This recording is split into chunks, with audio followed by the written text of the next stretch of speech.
Hola, muy buenas tardes, noches, días. En el momento que ustedes deciden que pueden dedicarnos un poquito de tiempo para ver esta presentación, les agradezco a aquellos que han seguido este canal. Yo sé que no es multitudinario, pero que sí trato de compartir a través de experiencias, a través de aplicaciones provenientes tanto de la ah, vida espiritual como de la escritura, eh, elementos que nos ayuden a nuestros hábitos y el crecimiento de la vida cristiana. Entonces, lo hago con mucha atrevimiento, pero también con temor de Dios, sabiendo que, como lo saben los que me conocen, que no están hablando con un hombre, no están escuchando un hombre perfecto, pues sí están escuchando a un barro que está siendo moldeado por un Dios que se ha propuesto hacer una obra. Un Dios perfecto que se ha propuesto hacer una obra y delante de ustedes, pues les propongo que la parte que nosotros podemos contribuir es la confianza, la fe, pero también la disposición a contribuir a esa obra. Entonces, a este proceso donde Él nos conforma a su voluntad, a la imagen del prototipo que es Jesús, lo llamamos santificación. Entonces, hoy quiero hablarles de un texto que a mí me llamó mucho la atención, que me habla tanto del proceso que Él está haciendo en mi persona como lo que ha utilizado para involucrarse conmigo, que nos dice en el libro de Hebreos, capítulo 2 versículo 11, es que el que santifica, este es Cristo, Él nos santifica, eh, y los que son santificados, estos somos todos los que hemos sido tocados por este río de Dios. De unos son todos, dice, por lo cual Él no se avergüenza de llamarlos hermanos. Entonces, la reflexión hoy se va a dar en función de lo que son algunas ramas del cristianismo y un poquito mezclado con la vivencia personal, cómo la puedo usar yo en este caso, pero en este caso quiero compartir con ustedes para que número uno, estemos abiertos y número dos, seamos retados y responsables de permitir que Dios acceda hacia nosotros a través de esas ramas o flujos de la gracia del cristianismo, pero podamos mantener el ideal de Dios, que es ver la gracia como proveniente de uno solo, que es Cristo, que es Dios, el Espíritu Santo, Dios el Padre, que envía a Jesucristo a morir en la cruz a favor de nosotros, un solo mediador, que es Jesucristo, que viene siendo Dios verdadero, toma la naturaleza de un hombre 100% verdadero, como hombre verdadero, muere como hombre verdadero, resucita al tercer día completamente, o sea, resucitó su cuerpo, completamente fue resucitado y es ascendido al cielo. El mismo Jesucristo envía al Espíritu Santo, y se nos voy a dejar solos, voy a enviar el Espíritu Santo. Y ese Espíritu Santo es el medio o la persona eh, que nos acompaña de manera cotidiana, o que debemos ser acompañados, ¿verdad? Es también parte del propósito de esta presentación, que lo aprendamos a reconocer para que permitamos que Él llegue a nosotros por los medios que Él elija y podamos vivir este concepto de hermandad, porque dice, el que santifica a los que son santificados de Dios son todos, por lo cual Él no se avergüenza de llamarlos hermanos. Entonces, yo sé que en algunos tal vez está viendo la mente que muchos de nosotros pues, sí nos cuesta trabajo llamar hermanos a algunos de los cuales, sin embargo, Dios está utilizando para mostrar su gracia. ¿Sí? Entonces, aquí vamos a ir a este problema que también le planteó la mujer samaritana a Jesús en el capítulo 4 del Evangelio de Juan, que dice que ustedes adoran de cierta manera, le decía Jesús, ustedes como judíos adoran de cierta manera, nosotros como samaritanos, que refería, perdón, al reino del norte, adoramos de cierta otra manera. Y Jesús le dice, la hora viene y ahora es cuando los verdaderos adoradores adorarán a Dios en espíritu y en verdad. Ahora, este mensaje es consistente, está en el Evangelio de Juan, es consistente con la presentación del Evangelio que hace Jesús en el Evangelio de Marcos, en capítulo 1, versículo 15, donde dice, el tiempo se ha cumplido, el reino de los cielos se ha acercado, arrepiéntanse y crean en el Evangelio. Pues aquí vemos dos componentes, espíritu y verdad, ¿sí? El componente número uno es la fe, que esa la pone 100% de Dios, ¿sí? No quiero que ustedes, cuando citamos, por ejemplo, no el Evangelio, la carta de Pablo hacia los romanos, nos dice Pablo, porque en el Evangelio la justicia de Dios se manifiesta por fe y para fe, como está escrito, el justo por la fe vivirá. La fe es 100% un regalo de Dios, no debemos confundirlo con la convicción mental humana que también debe estar involucrada, pero sin embargo eso es posterior. Eso viene más como el segundo componente del que les quiero hablar, que es la acción valiente o la acción decidida, la decisión, ¿verdad? Donde nosotros nos volvemos hacia Dios, ¿sí? Entonces, básicamente lo que está diciendo Jesús en el capítulo 4 en espíritu y en verdad, en espíritu y en realidad, o sea, quiero que me adores por medio de la fe, pero también quiero que tus actos tengan correspondencia con esa fe. ¿Sí? En Marcos 1:15, arrepiéntanse y crean, ¿sí? Creer con el espíritu, el arrepentimiento, metanoia, que es lo que tiene que hacer el creyente. Alguna gente lo explica metaneo como girar 180 grados, pero pues geométricamente nos puede dar la idea, pero va más allá. En español, arrepentir siempre lo situamos con relación al pecado, que es aborrecer el pecado, volver nuestro pecado, renunciar al pecado. Todo eso está incluido en el concepto, pero va más allá. Metaneo es recibe lo nuevo. Meta es algo que viene de afuera, que viene de un valor superior. Noia es de lo nuevo, neo, algo nuevo. Entonces, dice la escritura que nosotros debemos andar en novedad de vida. Entonces, el resultado de esto es una adoración genuina, darle a Jesucristo el trono absoluto, impactando nuestra realidad cotidiana. Vamos a verlo más adelante, en este lo estoy enunciando, formulando, pero más adelante lo vamos a ver y vamos a ver cómo tiene que ver esto con lo que llamamos el nuevo nacimiento. ¿Sí? Bueno, entonces, les voy a contar un poquito de mi experiencia personal, empezando por la niñez. Pues, en esta niñez, hermanos, amigos, resulta que nací en el seno de una familia que, por un lado, muy al inicio de nuestra historia familiar, mi madre viene a situarse dentro de una congregación evangélica.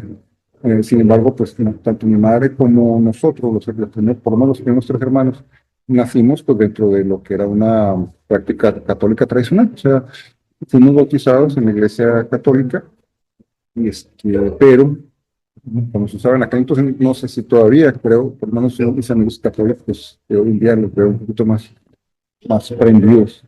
Pero en aquel entonces era, pues tú eres católico porque te bautizaron y probablemente no fueran otra vez a la iglesia más que los 15 años, las bodas y los funerales.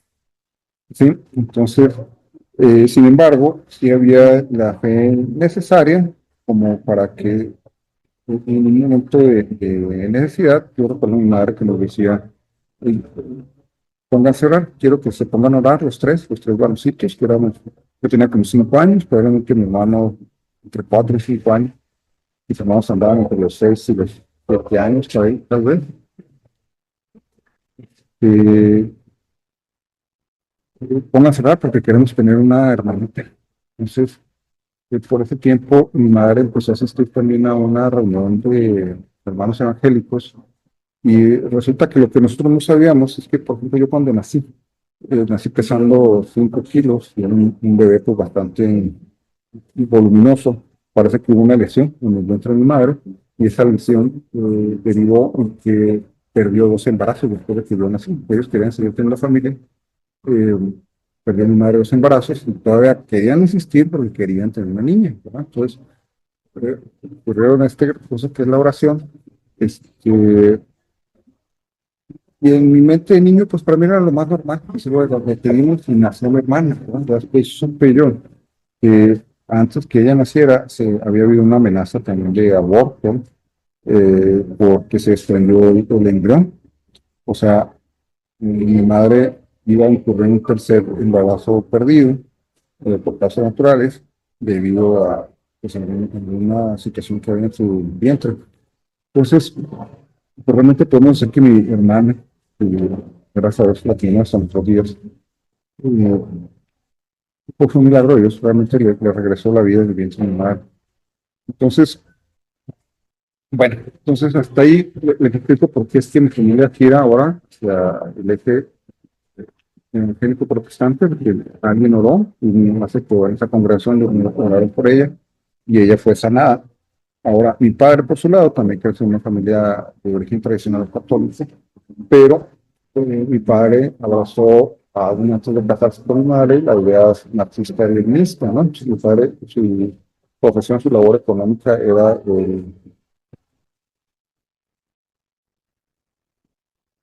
en la aviación, llevaba a cabo la labor como radiooperador. Pues cuando yo nací, él tenía un puesto doble, donde se encargaban de las comunicaciones dentro de una aerolínea, la aerolínea que era propiedad del Estado mexicano en aquel entonces, eh, encargando las comunicaciones, que en ese entonces eran telégrafo y radiocomunicación, con los aviones, telégrafo con las otras estaciones, y a su vez rotaban la posición de controladores de tránsito aéreo. O sea, esta aerolínea era propietaria de los aeropuertos donde ellos operaban, una cantidad de ellos, y donde ellos eran propietarios, los operadores también funcionan como controladores de tráfico aéreo. Entonces, mi padre combinaba esa labor con su formación en filosofía y letras. Entonces, en la mañana iba al aeropuerto, salía de su labor en la aerolínea, luego daba clases en una escuela de aviación, luego por la tarde desempeñaba el oficio de periodista, pero como les digo, su formación había incurrido hacia el ateísmo y el marxismo-leninismo. Entonces, al crecer yo, pues, me orienté o me decanté primero por las iglesias de mi mamá, yo le acompañaba en la iglesia. Yo recuerdo haber hecho la oración de fe, ahorita vamos a explicar la que es, ¿verdad? Tiene que ver con esto Marcos 1:3, 1:15, perdón. Eh, y sin embargo, yo asistía con mi mamá a la iglesia, no sé por qué, porque me gustaba más quedarme en el culto de los adultos, y a mi mamá pues, le gustaba, que me quedaba yo con él, que me permitía. Entonces, con el tiempo, pues ya no iba ni siquiera al Jerusalén, ¿no? Me quedaba yo en la casa con mi papá, pues mi madre sí, siempre desde que empezó, ella fue muy consistente en dos áreas, evangelismo y intercesión, oración. Oración por décadas. Recuerdo que estuve en una de las congregaciones donde ella participó, pues seguramente que fue más de una década, tal vez hayan sido dos, no creo que tres, pero yo creo que dos sí, que a las 5 o 6 de la mañana estaban todos los días orando ella y un grupo más o menos regular de personas, ¿verdad? De ahí salieron misioneros, uno de mis hermanos fue a la India, bueno, una pareja, ¿verdad? Y bueno, pues sí, cosas muy, muy potentes a partir de ese grupo. Y bueno, pues resulta que dentro de esta orientación en el ateísmo me encontré yo como estudiante de ingeniería y al punto donde también lo que se tiene con mi padre y mi madre es que los dos creían mucho en la labor social. Entonces, mi madre acudía, por ejemplo, a hacer cierta labor social que tenía que ver con su labor como maestra, ya cuando se jubiló, eh, volvía a prestar sus servicios dentro los servicios del Estado o de la Federación en cuanto a ir a impartir clases a zonas marginadas, pero también llevaban labor social de parte de ella y de la iglesia, ¿no? Entonces combinaban las dos cosas, entonces se podía, no sé si todavía se pueda, pero el asunto es que yo le acompañaba, pero la verdad es que a mí ya no me molestaba. O sea, ellos evangelizaban alrededor de mí, pero a mí ¿cómo les quiero decir? Ya ni siquiera me insistían, porque ya había como que yo marcado mi raya, yo estaba jovencillo todavía, sin embargo ya tenía esa exposición más o menos, ¿cómo les quiero decir? Sangrón, antipática, ¿no? De no rechazar abiertamente el evangelio, pero sí pintar mi raya. Yo me sentía cómodo a pesar de lo que me pudieran decir. Entonces, ¿qué pasa ahí? Resulta que estando yo como estudiante, tuve un evento donde por pues, de un error administrativo de mi parte, un examen que tenía que haber presentado de manera autodidacta, o sea, un semestre que no cursé, pero iba a presentar un solo examen, no se presentó. Entonces, me tuvieron que descansar un semestre por las reglas de la institución pública donde yo participaba. Entonces, ese semestre leí un libro que se llama Breve Historia del Tiempo. Es un libro básicamente de física teórica, pero de tipo divulgación. Ese libro lo escribió un físico que ya falleció, que se llama Stephen Hawking, y en aquel entonces era muy citado precisamente por los ah, personas que tenían esta inclinación hacia el ateísmo. Sin embargo, aunque sí jugaba mucho con el tema este de si la narrativa de un creador era necesaria, si ahora tenemos la narrativa de una explosión donde se originó todo el universo. Pues conversaba eso al final del libro. Él mismo dice, bueno, en realidad yo no les puedo decir, ¿verdad?, que es un libro de física, dice, pero lo que sí puedo aportar es que puedo hacer claros los conceptos de la física para que a un nivel conversacional puedan, ya sea en las amas de casa, los estudiantes, etcétera, conversar acerca de estos temas y tal vez juntos debemos entender la mente de Dios. Así lo dice. Entonces, en realidad, Stephen Hawking, pues él era un físico, digo, hasta donde yo recuerdo, era parte de la Universidad de Oxford en Inglaterra. La Universidad de Oxford, por este lado, o sea, él sostenía lo que se llama la cátedra newtoniana, o sea, donde enseñó Isaac Newton. Pero déjame ver, ¿qué universidad es esta?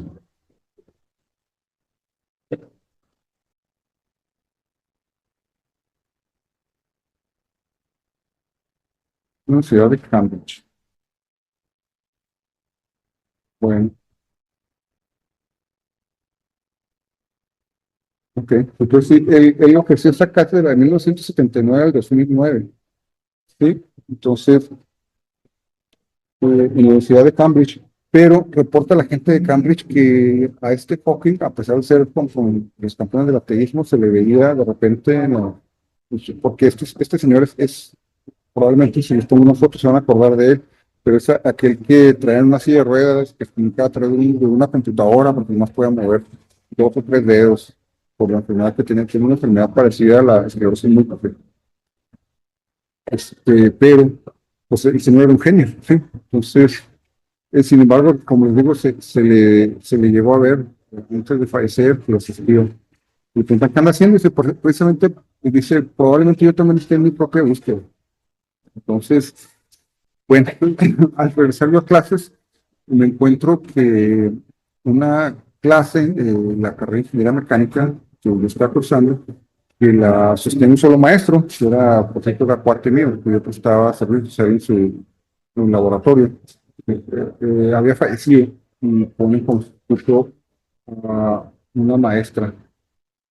Eh, para esto, mi padre y yo, dentro de nuestras actividades, trabajaba, pues ya estaba yo trabajando con mi papá en una editorial Espacio Aéreo, que editamos una revista de aviación, también pues, editamos tiempo atrás otra revista de opinión, y editamos revistas también para clientes externos como el Colegio de Ingenieros Civiles de la ciudad de Chihuahua, como los iniciadores, que de hecho hasta donde ellos hacen esa revista.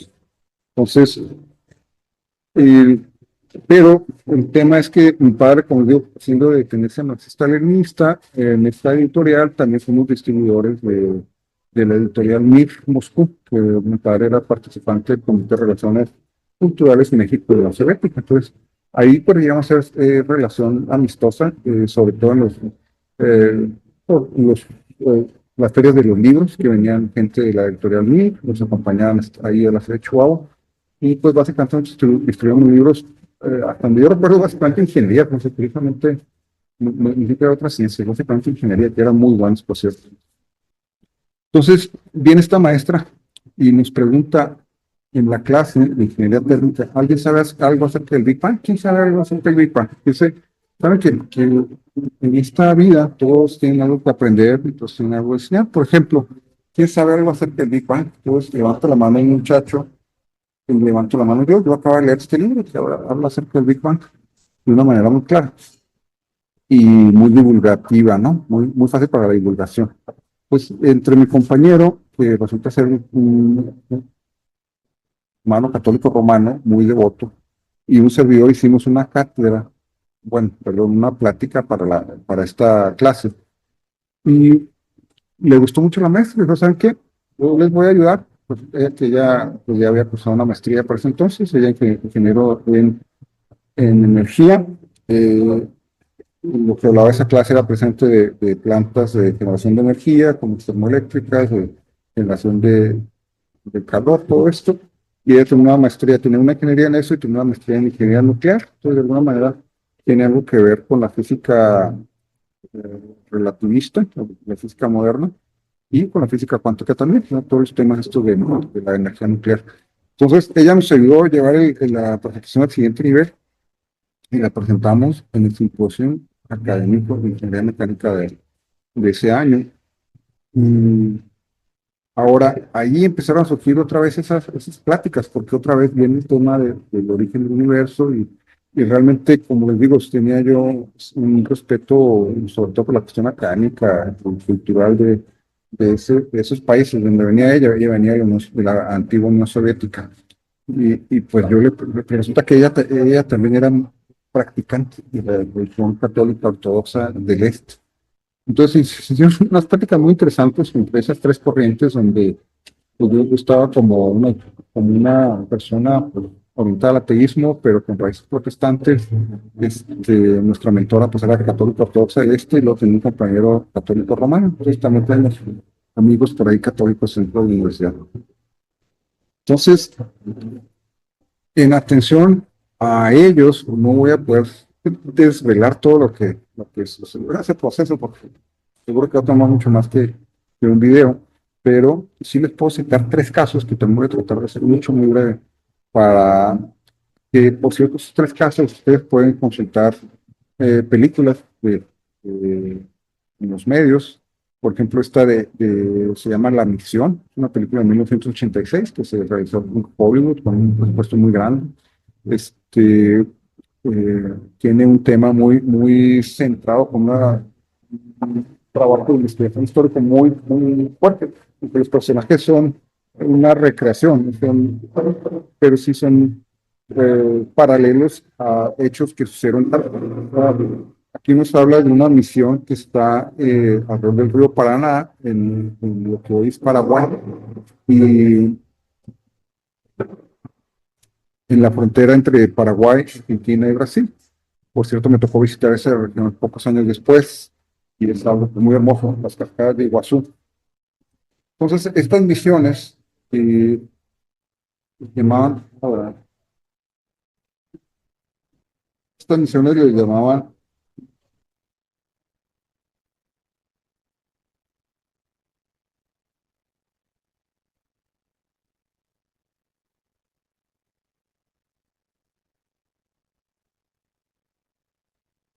misiones jesuitas, también llamadas reducciones. Se usaron en esta película.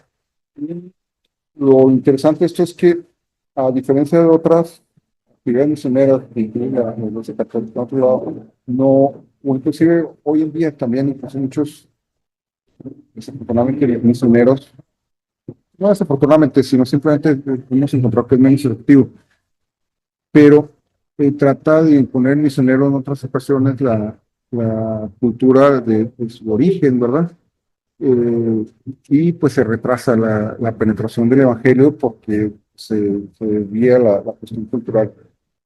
Pero en este caso no, estos hermanos jesuitas, pues al contrario, trataron de aportar lo que la cultura europea podía brindar, por ejemplo, la música, y utilizar las capacidades de los dones o las habilidades que tenían la gente en su cultura nativa. eh, Donde no se impone la totalidad, pero se presenta el Evangelio de una manera práctica. Entonces, estas reducciones se caracterizan porque se reúnen los ofendidos, estos son los conquistados, ¿no? En este caso los guaraníes, pero también se van integrando, por ejemplo, los cazadores de esclavos, que para entonces España ya permitía la venta de esclavos, pero que lo siguen haciendo también mercenarios. ¿Por qué? Porque ellos podían cruzar la frontera al reino de Portugal, lo que hoy es Brasil, y venderlos ahí, que todavía era legal. Entonces, sin embargo, algunos de estos mercenarios fueron captados por las mismas revoluciones, por la actividad misionera de los jesuitas, se integraron a esas actividades misioneras. Entonces, aquí nos presenta al principio de la película un misionero que es atado, un sacerdote jesuita que es atado a una cruz de madera y se desliza sobre el río, se va flotando sobre el río, atado, ¿verdad? Boca arriba, y pues así como caen las aguas por la catarata, cae el sacerdote en su cruz, y pues se entiende que se encuentra con su creador después de este evento. Sin embargo, alguien le reemplaza, que es el padre Gabriel, comisionero, y lleva cierta innovación ahí, o sea, él lleva un instrumento musical, de alguna manera como un argumento adicional para tratar de establecer un territorio común con los evangelizados. Entonces, otra vez lo rodean, dicen, pues bien, a ver, no sé, me imagino los guaraníes, empezando a ver cuándo se cansan estos de mandar a la gente. Entonces, el padre Gabriel empieza a tocar una pieza, por cierto que hay una música alrededor de esta producción cinematográfica, hay una producción musical muy cuidada y vale la pena escucharla. Sí, este se llama, el tema de la película se llama El oboe de Gabriel. Gabriel dice el sacerdote, sube con un oboe, que es como una flauta, y de esa manera, para provocar que se acerquen los guaraníes, empieza a tocar su oboe y empiezan ellos a desarrollar una relación que derivan que puede establecer su misión. Ahora, junto con Gabriel, está en el mismo escenario otro español, que es Rodrigo Mendoza, ¿sí? Que es el cazador de esclavos, que activa sus redes no las redes informáticas, sino unas redes de cuerdas, ¿verdad? Y captura a los indígenas cuando está evangelizando el padre Gabriel. Entonces, los guaraníes se defienden, en una escena particular se defienden y disparan con flechas en contra de Rodrigo, pero este responde con armas de fuego y pues mata a alguno de los guaraníes, se lleva a otros cautivos, pero regresando a la ciudad, resulta que tiene un pleito en la familia de él, con su hermano, con nadamos, y mata al hermano. Y durante ese pleito, resulta que por ser defensa propia no lo condena a la cárcel, pero él decide dejarse morir. Sin embargo, toma la iniciativa de acercarse a los padres jesuitas. Y en una de esas ocasiones que vuelve Gabriel hacia la parroquia, le dicen oye, pues tenemos aquí a alguien que te conoce. Si puedes ayudar a acercarlo al arrepentimiento, que está muy dolido de su pecado, pero no sabe qué hacer con eso. Pues viene Gabriel, lo encuentra Rodrigo y dice, pero de veras que no me sorprende que sigue siendo un cobarde, dice Gabriel. Dice, ¿por qué si tuviste tanta valentía para matar a tanta gente, por qué no tienes también valentía para imponerte a ti mismo una penitencia y buscar tu arrepentimiento?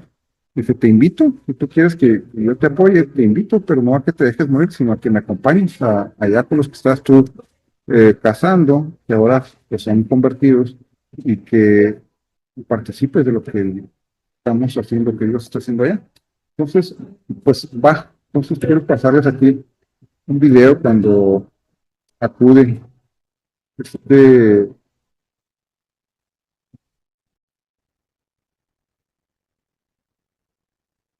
Rodrigo, asciende estas cataratas y, y así lo reciben. Vamos a ver. Este Rodrigo ya después del ascenso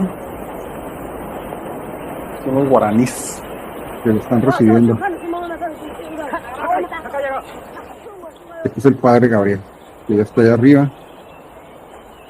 El jefe, pues a ver que vayan te rogan a este cuate. Él trae como un equipaje donde él ata todo lo que eran sus armas, sus escudos, sus armaduras, y lo usa como una penitencia para significar lo que le pesa su pecado. Entonces, dice, a ver, déjalos, a ver qué es lo que van a hacer.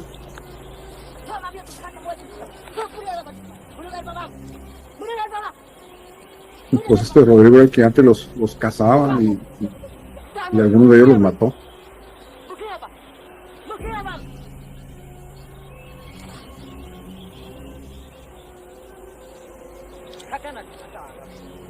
¿Qué onda con este, Gabriel?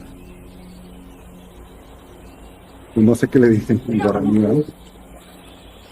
De alguna manera se dan cuenta que él también viene a buscar lo que él ya recibió, que es el perdón, que es la vida nueva.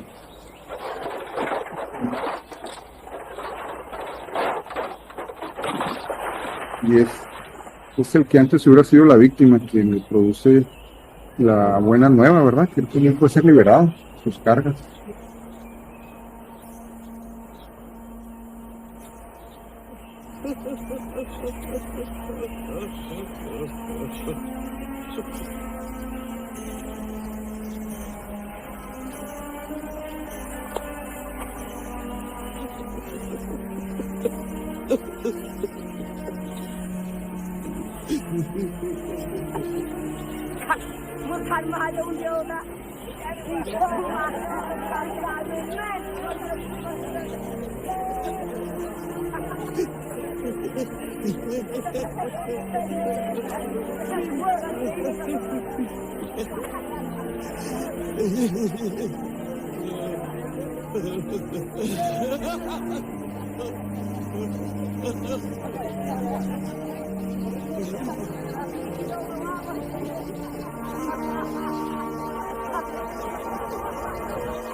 Bueno, entonces, pues aquí vemos una ilustración. Yo generé un PDF donde pongo mi narrativa en mis propias palabras y esta presentación la genera temáticamente un modelo de inteligencia artificial, pero capta muy bien lo que estoy tratando de resaltar, cómo este Rodrigo carga el peso de lo que había hecho, sus errores, su muerte que había infligido a través de sus armas, y que lo que antes era su fortaleza ahora es la carga que le está tratando de jalar hacia el abismo.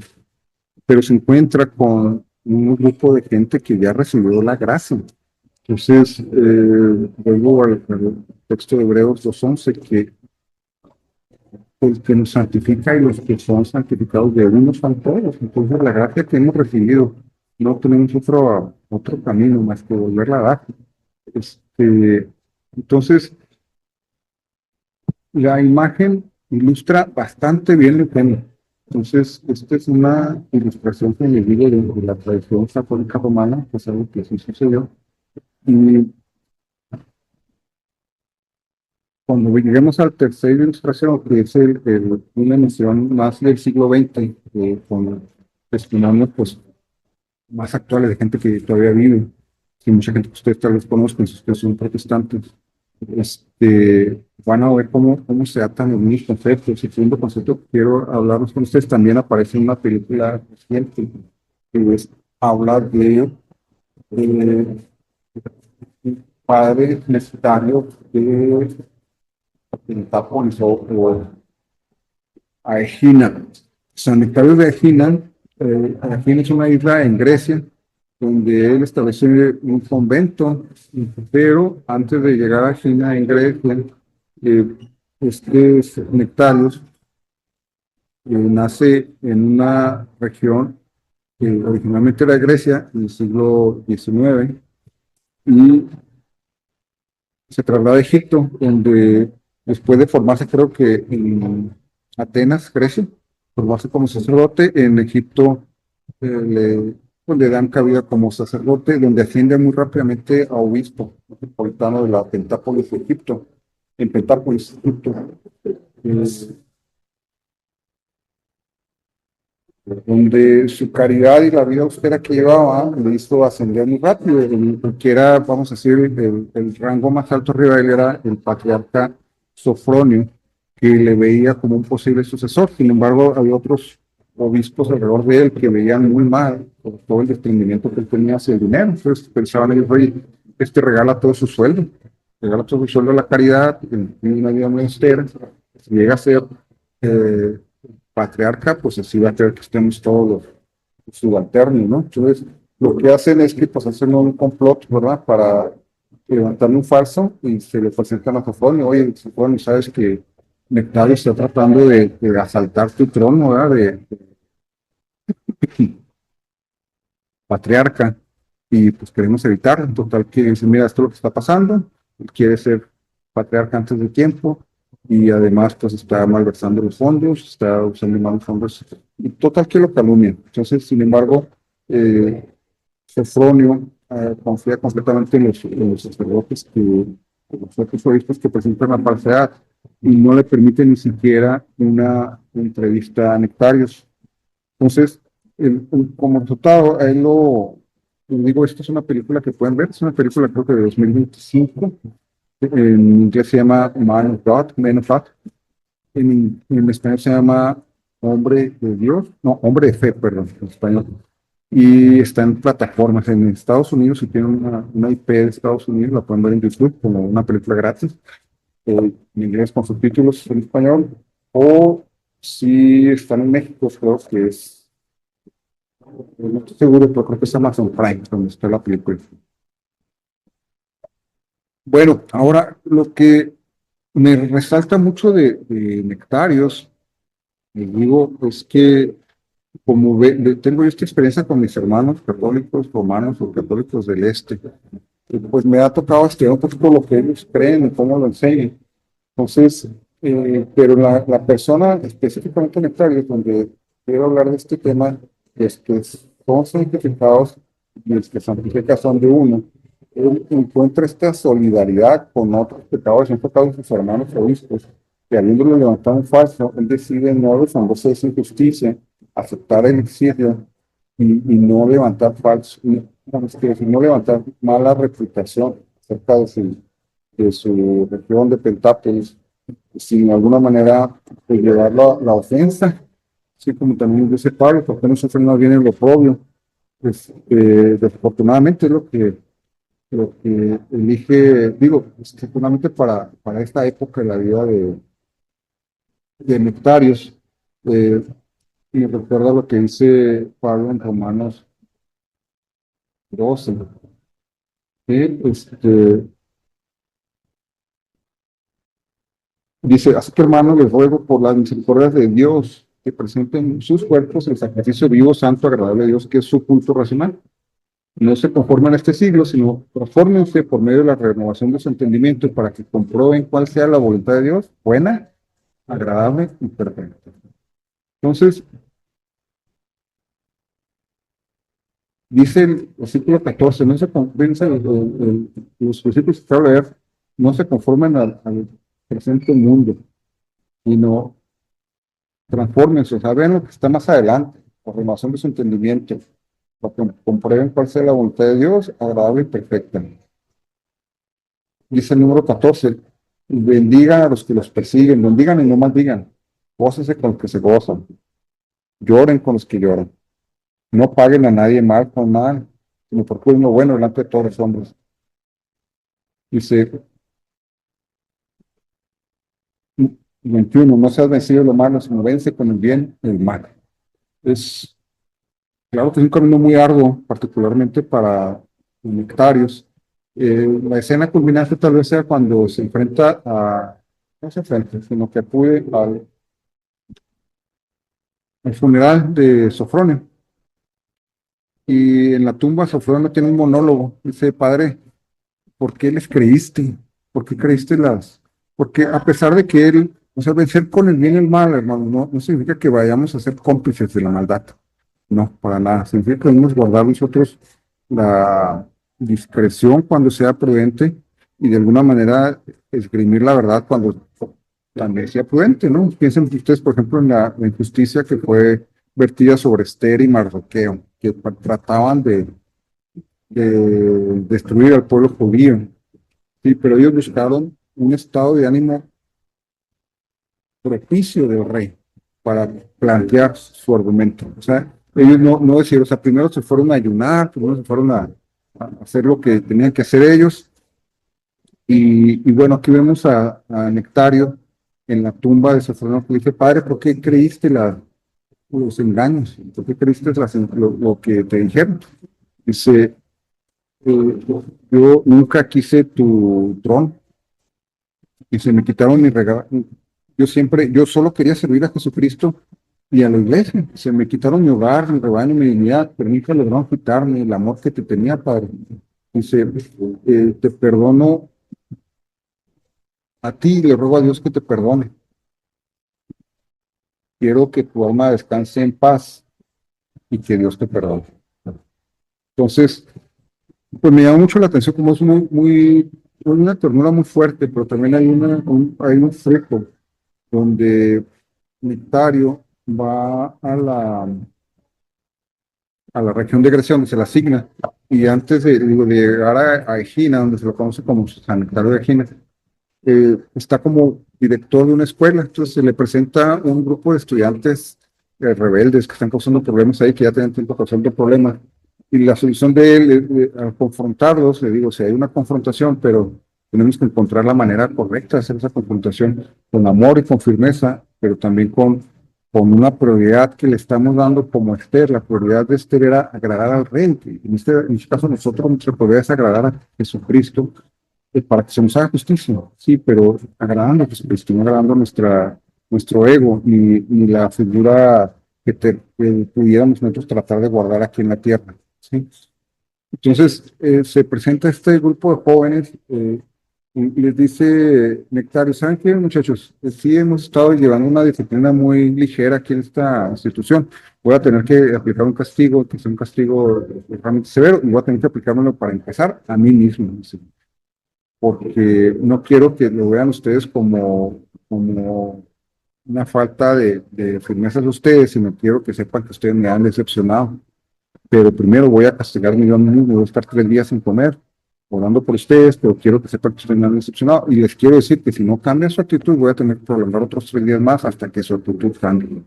Entonces parece que tuvieron ellos con esos 3 días, Dios sobró en la vida de esos muchachos. De alguna manera, acuérdense, me recuerdo otra vez el ayuno de Esther, ¿verdad? Se voy a ayunar, y pone a las mujeres a ayunar antes de entrar a la presencia del rey. Pues cómo nosotros debemos inclusive acudir a estos recursos humanos para interceder por aquellos que están metiendo ruido en nuestra vida cristiana. O sea que el perdón, hermanos, no involucra solamente decir, no pasó nada, estás perdonado, sino, Dios, ¿qué hacemos para que la vida de esas personas sea restaurada, para que la vida de la iglesia no sea afectada, para que la misión que tú nos has dado sea llevada adelante? Bueno, y este tercer evento, creo que llega el turno de los protestantes. Creo que une a los dos, o sea, los tres tienen un significado en conjunto que nos va a ayudar a ver nuestro. Aquí también hay, de hecho, hay varias películas. Hay uno que a mí la que me tocó ver, creo que fue por ahí del 2000, ahora, 2010, por ahí, 2009. Y recuerdo porque cuando lo estaba viendo, vivía yo en Ciudad Juárez. Eh, es una película muy cruenta, ¿verdad? Pero curiosamente cuando lo estoy viendo, vivía yo en Ciudad Juárez en una época muy violenta de Ciudad Juárez.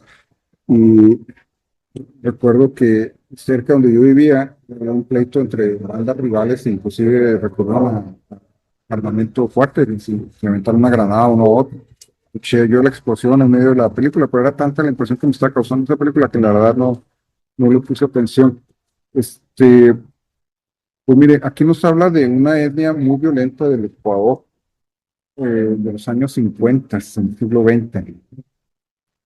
Los Guaraní vivían alrededor del río Amazonas, en el Ecuador, y se conocían como la tribu registrada por los estudiosos de la antropología con más violencia dentro de ellos. El 60% de todos los fallecimientos eran debidos a los asesinatos en promedio de edad, eh, no pasaba de los 30 años, tanto en hombres como mujeres, porque aunque los hombres eran los guerreros ahí, cuando un hombre atacaba a otro, pues tomaban como los hijos tenían la obligación de vengar. Entonces lo que hacían es que ellos mataban hombres, mujeres e hijos.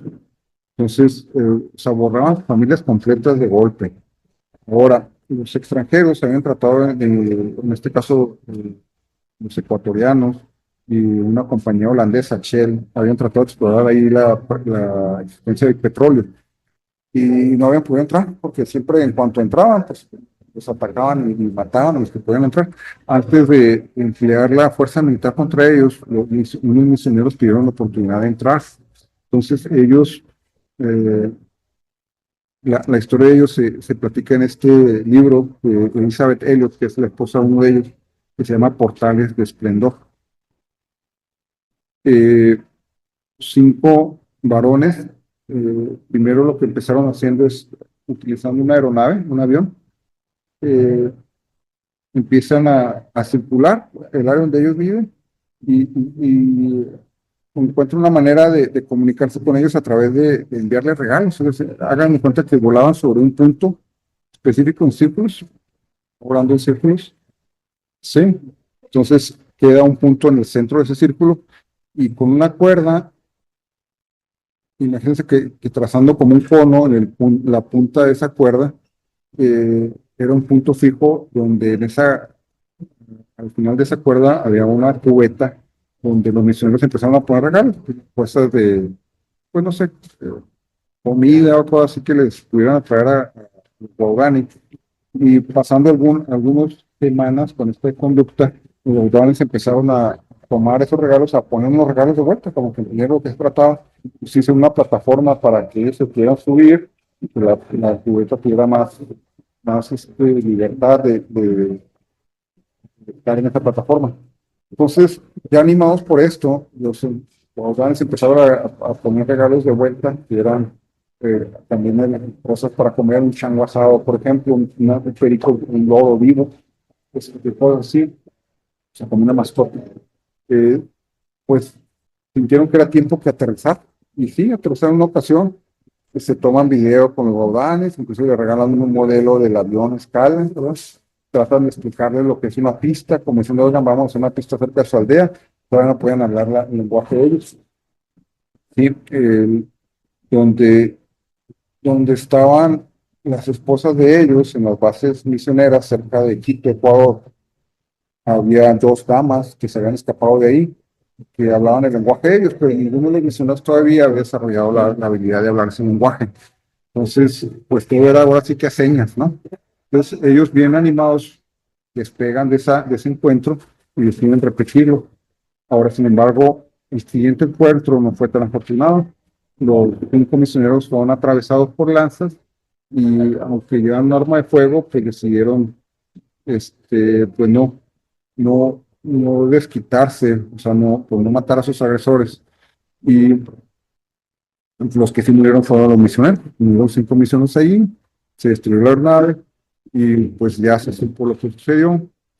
Sin embargo, no era la primera vez que esto sucedía. Como les digo, ya había otros misioneros en otras tribus. Sin embargo, eso fue una situación donde se le dio mucha publicidad por alguna razón en la prensa de Estados Unidos. Y hay una mujer que se llama, o 2 mujeres, Elizabeth Elliot y Rachel Saint. Elizabeth Elliot, pues tiene un ministerio que hasta nuestros días llega, ¿no? O sea, todavía hay la Fundación Elizabeth Elliot. Por ejemplo, yo estoy suscrito al canal de ella y todos los días nos llega un video nuevo, no todos los días, una vez por semana. Por ejemplo, llegó unos acerca de la soberanía de Dios y lo empecé a escuchar, todo no lo acabo de escuchar, pero además hay un ministerio que le ha dado seguimiento a sus enseñanzas eh, se llama Aviva Nuestros Corazones, que es Elizabeth, perdón, Nancy Lee de Moss, Bogemot, que pues también yo he escuchado hace años, aquí en Ciudad Juárez, lo escuchaba a través de la radio de una estación de Estados Unidos. Tal que Elizabeth Elliot en oración, platicando con Dios, dice, bueno, Señor, si tú quieres que yo vaya, porque se les ocurre lo impensable, vamos a ir a evangelizar de todas maneras, porque ya muerto nuestros esposos. Dice, pero si tú quieres que yo haga eso, haz que alguien de allá me invite a que vaya a vivir. Por resulta que esas 2 muchachas que digo que vivían entre ellos, les dicen, oye, si tú quieres, yo te enseño el lenguaje y vamos a vivir con ellos. Hay otras 2 muchachas que se vuelven a escapar de ahí de la tribu y dicen, no sabía que estaban vivas estas 2 primeras que se habían escapado años atrás. Y dicen, oigan, ¿cómo ves si nos regresamos y nos llevamos a Elizabeth y a Rachel? Eventualmente creo que son 5 de ellas. Rachel no era la esposa de Nate Saint era el piloto, sino era la hermana. Entonces Elizabeth Elliot se regresa, o sea, se va a vivir a la tribu de los Baudanes con su hija, Valerie Elliot. Y Rachel Saint con el tiempo se lleva a vivir a Steve Saint, que es el que nos deja esta narración que ahora les quiero compartir. Sí, miren la conversión de uno de los guerreros que participó en la muerte de estos misioneros, miren nada más.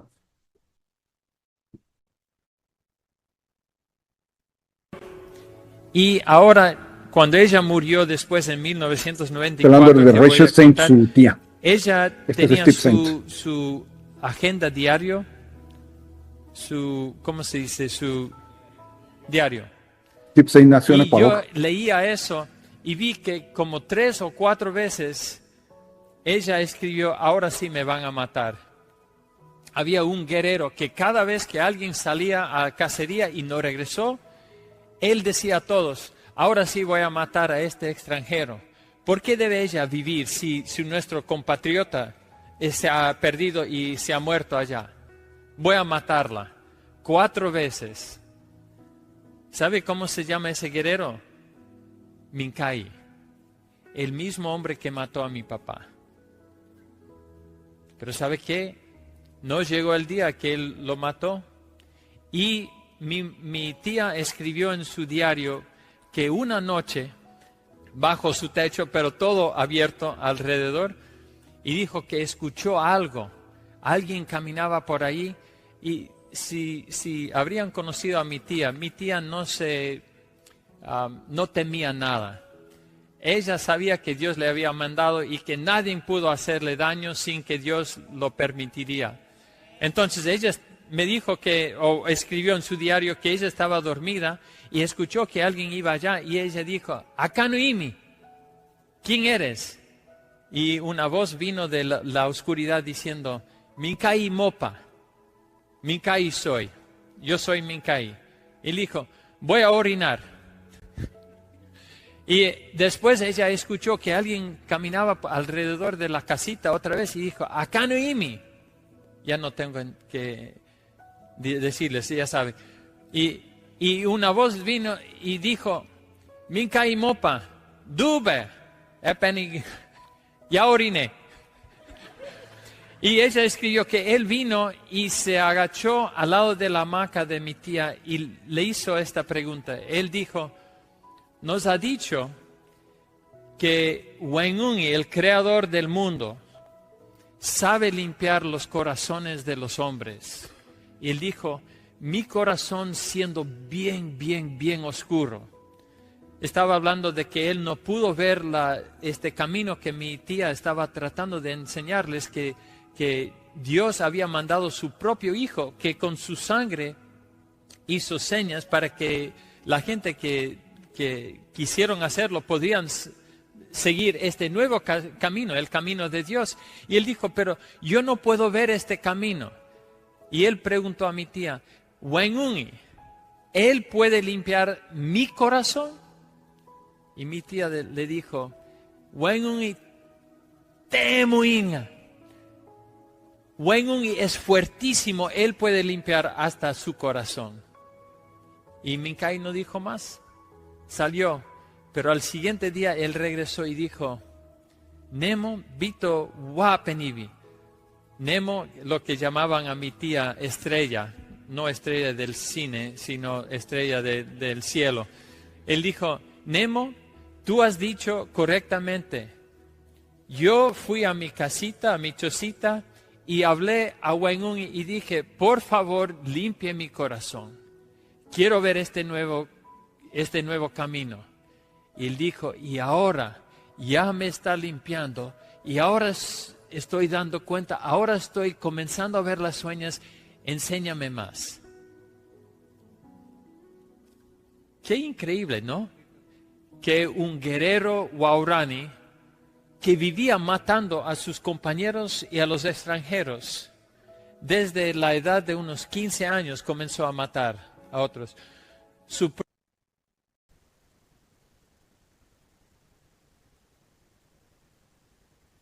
Bueno, pues esa fue la narración de Steve Saint, que es el hijo de Nathanael Saint.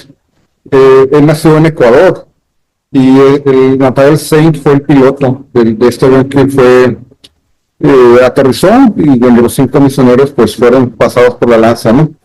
Entonces, la parte que se me hace muy asombroso, primero de Rachel y Elizabeth Elliot, las otras damas, no recuerdo exactamente quiénes más fueron las que se fueron a vivir allá con los Baudanis, pero es muy asombroso pues el que hayan podido obedecer a la voz del Espíritu. Aquí vamos a decir el hilo comunicante, ¿verdad? Entre las 3 historias, yo creo que son 2, vuelvo al tema de la metanoia, es que el Espíritu Santo está presente en los 3, pero ellos acceden a la intención santificadora de ese Espíritu. Entonces, sin embargo, también quiero hacer notar que esa intención santificadora no es, por eso resalto el tema de metanoia, no es simplemente decir me aparto del pecado, porque Elizabeth Elliot y Rachel Saint pueden seguir apartadas del pecado, pero guardaditas en su campamento misionero, ¿verdad? Lejos de las lanzas y de las intenciones homicidas en mi calle, ¿verdad? Pero el Espíritu Santo realmente sabe lo que va a hacer en esas personas y les mueve. Entonces, me parece muy interesante que, pues obviamente no para con Rachel, sino que el mismo Steve, que era hijo de Natanael, pues quiere ir a vivir allá y se lo mandan a la tía, los vacaciones, hasta que pasa temporadas largas en la selva y en calle. Una vez que hace me toma este paso de fe, decirle a Dios que limpie su corazón, que él quiere conocer, ¿verdad? Quiere conocer el camino de Dios. Y cuando ya empieza a hacer eso, aquí le dice a Rachel, oye, creo que sí está funcionando la oración, el creador, ¿verdad? Me está enseñando el camino, enséñame más tú, léeme por favor. Entonces, pasando esta conversación, se da cuenta Mincaye que Steve pues realmente no tiene una manera válida de ser una persona de la selva. Le dice a Rachel, oye Rachel, o Estrella, le dicen Estrella, ¿cómo le va a hacer? Este niño no sabe hacer nada, o sea, él no sabe cazar, no sabe preparar una cerbatana, no sabe andar en la selva, ¿quién le va a enseñar? Dice, un hombre aquí tiene que saber todas las cosas. ¿Y quién le va a enseñar si su papá no está? Dice, pues usted dígame, dice Rachel, si usted mató a su padre, pues yo creo que ahora le toca a usted enseñar a ese niño.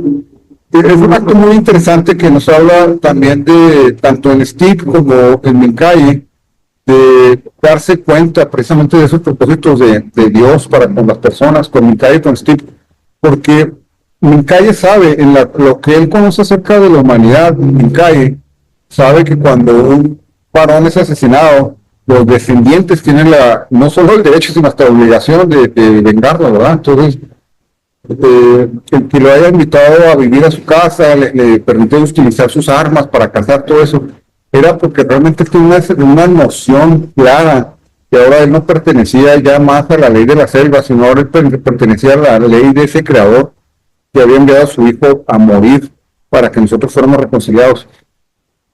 Entonces, aquí les digo, me parece excelente la presentación hasta que generó la IA. Nada más aquí pues se mezclan los lenguajes, ¿no?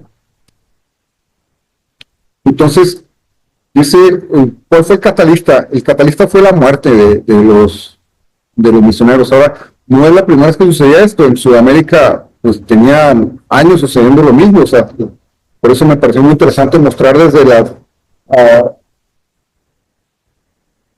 los esfuerzos misioneros de los jesuitas, que pues ya era algo muy esperado, ¿no? Que algunos de los misioneros tenían que padecer acerca de testimonio de la fe.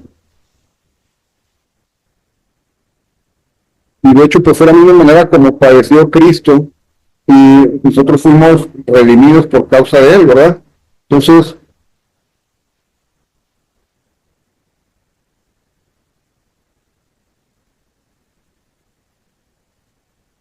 lo vimos en las reducciones en Paraguay. De alguna manera lo vemos de una manera también, a lo mejor no con violencia, pero sí lo vemos con carácter, con soportar la calumnia, lo vemos en Nectarios, ¿verdad? Y lo vemos ahora otra vez en esta historia de los Gaudanes de Ecuador. Entonces, el catalista pues siempre es el sacrificio. Por eso les quiero decir que nosotros tenemos que imitar a Cristo, ¿sí? Y de alguna manera también respetar cómo Él se ha dado a imitar y se ha dado a conocer a través de estos medios que Él ha utilizado.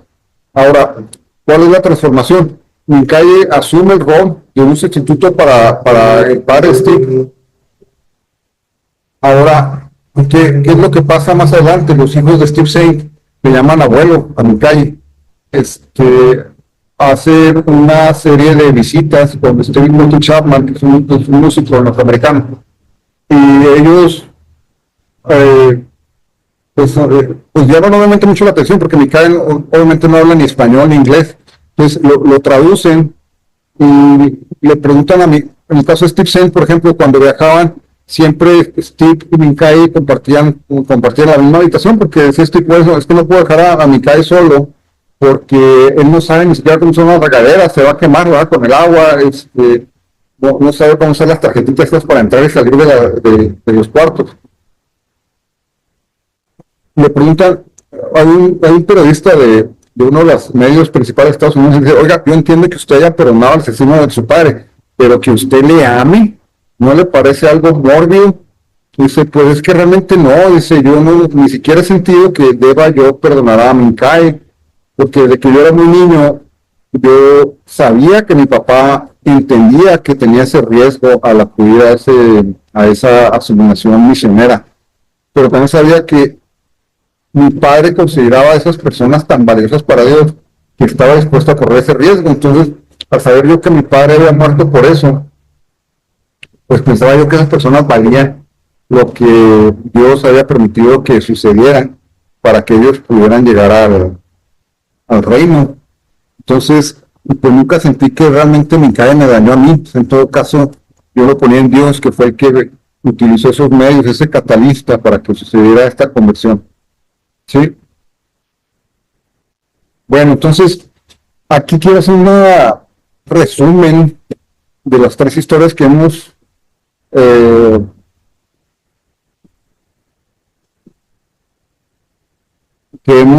escuchado y cómo de alguna manera hay un resultado espiritual, ¿verdad? Que no es falsificable, ¿verdad?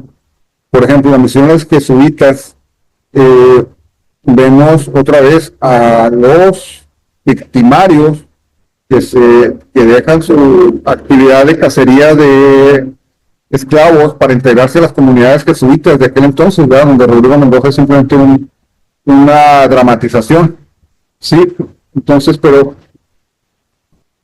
vemos también en Grecia y Egipto a Nectarios cómo él lleva a cabo una fidelidad a sus mentores, ¿verdad? Con amor incondicional, ¿sí? Ahora, pero vemos también cómo esa fidelidad de él trae un movimiento alrededor de él. Yo quiero decirles que hasta la fecha, tal vez ustedes se han dado cuenta, les tengan un poquito acceso a la sociedad norteamericana, pero la iglesia ortodoxa está creciendo en los Estados Unidos. Y una parte de esto tiene que ver con los Nectarios, tiene que ver con el ejemplo de Nectarios. Hay un hermano que no voy a decir su nombre, otra vez quiero promover la persona de Jesucristo, nada más estoy hablando como efectos de lo que hace el Espíritu, pero es un hermano protestante, que de hecho él era pastor protestante. Pues dice que cuando leyó la biografía de Sarmentarios, pues un día conmovido a su casa y dice, ¿qué te pasa? Le dice a su esposa, es que acabo de leer acerca de la vida de un hombre que ese señor realmente sí es cristiano y yo no lo soy. Entonces, eventualmente él deja su profesión de fe, ¿verdad? Protestante. Otra vez, no estoy promoviendo la fe ortodoxa, simplemente estoy dando a conocer cómo ha impactado este ejemplo. Y pues ahora fue como sacerdote ortodoxo en Estados Unidos.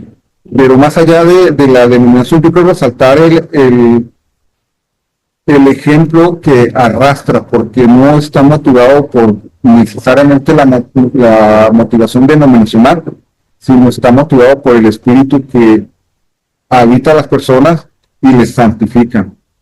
Ahora, vemos el resultado de la confraternidad entre Miccae y la familia Saint, y vemos cómo esa confraternidad pues lleva, pues hay varias generaciones. De hecho, ahorita hay nietos ya físicos de Miccae que están en el ministerio y están predicando el evangelio. Hay toda una organización, se llama ITEC. Steve Saint sigue, todavía vive Steve Saint, él tiene más de 70 años, el que era un niño en aquel entonces, y ellos pues no solamente entrenan misioneros, sino que desarrollan, por ejemplo, equipos médicos, equipos de portátiles para la actividad de un dentista. Incluso desarrollaron una aeronave porque le decían los baudanis: oye, es que tú me estás enseñando cómo caminar en pos del Creador, pero no me estás permitiendo que yo vaya y enseñe a otros, ¿verdad? O sea, yo no quiero depender de ti para enseñar a otros, enseñar a mis vecinos de las otras tribus, sino quiero que tú me des los medios, o que tú me ayudes a tener los medios, como que los tuviste tú para venir aquí. Entonces, en esta organización que se llama ITEC, desarrollan sillas portátiles para dentistas, donde hay ya dentistas autóctonos pues sí, autóctonos en Baudani, que van a las otras aldeas, hacen brigadas médicas, les reparan los dientes a los vecinos y luego les hablan del evangelio. Y les digo que es una aeronave con la intención de que puedan brincar de una tribu a otra tribu en Amazonas, porque siguen siendo zonas muy, muy aisladas. Entonces, pues aquí, fíjense qué interesante, la IA me toma mi texto de PDF y hacen ilustraciones. ¿Se acuerdan ustedes cómo hay tres hilos que se parten, ¿no? Cuando les estoy platicando esta reunión del Big Bang. Y ahora se viene a reunir como una trenza, ¿no? Pero el común denominador es la obra del Espíritu Santo, la obra del santificador del Espíritu Santo. Y es una evidencia que yo quiero poner delante de ustedes de cómo Dios está utilizando los medios disponibles. Claro, la esencia sigue siendo lo que vimos en Marcos 1:15, que es: el tiempo se ha cumplido, el reino de los cielos se ha acercado, arrepiéntanse y crean en el Evangelio. La palabra Evangelio significa buenas noticias y consiste, siempre debe estar presente el mensaje del Hijo de Dios, que siendo igual a Dios, no estimó eso, su igualdad a Dios, como cosa que aferrarse, sino que se despojó a sí mismo y tomó forma de siervo, tomó forma humana, habitó entre nosotros, se hizo obediente hasta la muerte. O sea, la muerte de Jesús no fue una muerte donde Satanás le emboscó y él fue asesinado. No, es una muerte donde él voluntariamente se ofrece. ¿Sí? ¿Por qué? Porque dice que iba a destruir por medio de la muerte al que tenía el imperio de la muerte, esto es, diablo. ¿Sí? ¿Por qué? Porque desde el huerto del Edén, Dios había advertido al hombre: la vez que tú hagas esto, vas a morir. Como Satanás les convenció, ahora él tenía la autoridad para seguir engañando a los descendientes de Adán, para que siguieran pecando. Y esto es roto cuando viene Jesucristo, y no es engañado, sino que él se enfrenta a la muerte sin haber incurrido en la mentira, del pecado y la desobediencia, sino al contrario, viene a ser obediente. Y es por eso que al tercer día la muerte no lo puede retener, él resucita. Pues a través de diferentes siglos, geografías y liturgias, este mensaje sigue avanzando. Y les decía yo el ejemplo que me llamó mucho la atención, que todavía estoy tratando de resolver esa tarea que me dejó la mamá de un amigo. Dice: Gustavo, es que no es tanto lo que quiero escuchar de ti la teología, quiero escuchar de ti cómo Dios ha transformado en vida lo que antes estaba muerto, cómo Dios ha transformado, cómo Dios ha hecho carne en ti, Gustavo. Eso es lo que, digo, después de 30 años, pues seguimos buscando dar ese testimonio. Ahora, cada uno de nosotros se puede identificar con algunos de estos casos de gente que fue redimida. El caso de Rodrigo Mendoza, que tal vez nos hayamos considerado en otro tiempo diestros para la guerra, para, no sé, mi profesión, mi arte, que yo ejerzo en la sociedad, pero eso me ha apartado de mis seres queridos, me ha apartado de Dios, porque pues ha acabado dañando a otros, ¿no? El caso de Nectarios, pues, fíjense que hay paga otro precio muy interesante, hermanos. No nos olvidemos que en el caso de Jesucristo, Él fue, o sea, ahí las leyes humanas y las leyes religiosas que pusieron de acuerdo para que Jesús fuera a la cruz.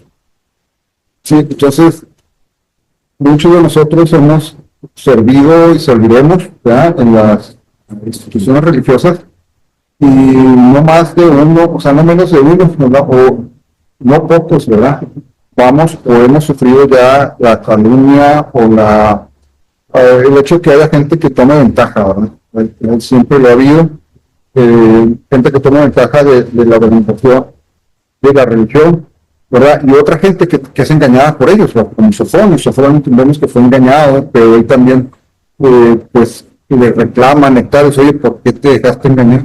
¿Por qué fuiste chantajeado? ¿Sí? Y te apartaste de mí. Entonces, me puedo identificar con Nectarios, me puedo identificar con Sofronio. ¿O qué tal mi calle? Mi calle, pues realmente lo entrevistan y dicen: ¿por qué hicieron eso, mi calle? Es que realmente no sabíamos nada, inclusive ellos reclaman. Pero díganme, pues les decía: es que ustedes conocían el camino de Dios y no habían venido antes. ¿Por qué no vinieron antes a decirnos?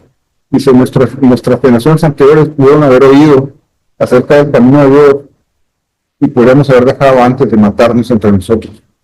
Es que no sabíamos, simplemente no habíamos visto las señas. En inglés es carnix. Carnix es como donde las talladuras en la pared, los jeroglíficos, que nos indicaban el camino de vuelta a Dios. Entonces, estamos dispuestos, hermanos, a que nuestro mismo campo misionero nos lastime, que nuestro mismo campo misionero nos quite lo más querido, como Steve, que le quitó a su padre, ¿verdad? Tenemos la suficiente, tiene el Espíritu de Dios suficiente acceso a nuestro corazón para que eso no nos detenga, ¿verdad? Para que nosotros podamos decir: Espíritu Santo, tú me debes dar. Sí, al contrario, yo me sigo debiendo a ti, porque ahora sí que a donde tú vayas yo iré, ¿verdad? Como dijo esa mujer a su suegra, ¿no? Entonces, todos estos son efectos de la cruz del Calvario, hermanos. Sí es prudente, yo no los estoy invitando a una liturgia o a otra, ni estoy tratando de hacer menos mi liturgia y más la de ustedes, o más la de ustedes menos otra. No, al contrario, estoy tratando de decirles que más por encima de la liturgia está el propósito de Dios en nuestra vida. Y sea la que sea la herida que nosotros hayamos sufrido, ya sea previa a la venida del Evangelio, ahora hay un mensaje de metanoia, de transformación. Dice en Romanos 10, si tú confiesas con tu boca que Jesucristo es el Señor y crees en tu corazón que Dios le levantó de los muertos, serás salvo. Porque con el corazón se cree para justicia, pero con la boca se confiesa para salvación. Entonces, el mensaje del Evangelio, aunque es transformador, no solamente de nuestra vida, sino de las generaciones después de nosotros, también es muy sencillo. Solamente quiero que tú permitas que, si es el Espíritu Santo el que te ha movido, que tú voy a hacer una oración que puede ser parecida a esta que te voy a compartir nada más, pero lo importante es que sea tuya, no que sea una repetición. Cuando dice Romanos 10, si tú confías con todo, que dice homologueo, o sea, que tú hagas una declaración con un carácter legal para Dios y para ti, ¿verdad? Porque tú le vas a devolver a Dios el derecho que Satanás adquirió cuando Adán pecó. Tú, a través del sacrificio de Cristo, vas a volver a adquirirlo y se lo vas a entregar a Dios. Oramos. Padre, te doy muchas gracias, Dios, por estos 3 ejemplos que me has dado, por estas 3 consideraciones que me indican que hay un camino, Señor, que como Rodrigo Mendoza puede deshacerme de la carga de mi pecado, puedo recibir la gracia del perdón, Padre, como Nectarios, puedo yo perdonar a los que me hayan ofendido y puedo persistir en la humildad, en la gracia, Señor, como Steve y Micae. Podemos juntar fuerzas, Señor, los ofendidos y los ofensores, para que tú nos restaures y que tú traigas sanidad a nuestra tierra, Señor. Te pido perdón por todos mis pecados, te pido que perdones a los que me hayan ofendido. Y quiero declararte como Señor, a ti, Jesucristo, Hijo de Dios, y quiero declarar que he creído que tú resucitaste el tercer día, que tú eres igual a Dios y te es igual a mí, para poderme llevar de regreso a Dios. En el nombre de Jesús lo pido, te doy gracias. Espíritu Santo, quiero pedirte que sigas siendo mi compañero, que me enseñes a orar, me enseñes a pedir, que me enseñes a recibir el poder que viene de lo alto, para que yo pueda cumplir esta gran comisión como Jesús aquí también nos envió. En el nombre de Jesús. Bueno, aquí lo dejo. Ha sido un gozo, espero que no haya demasiado de esto audio de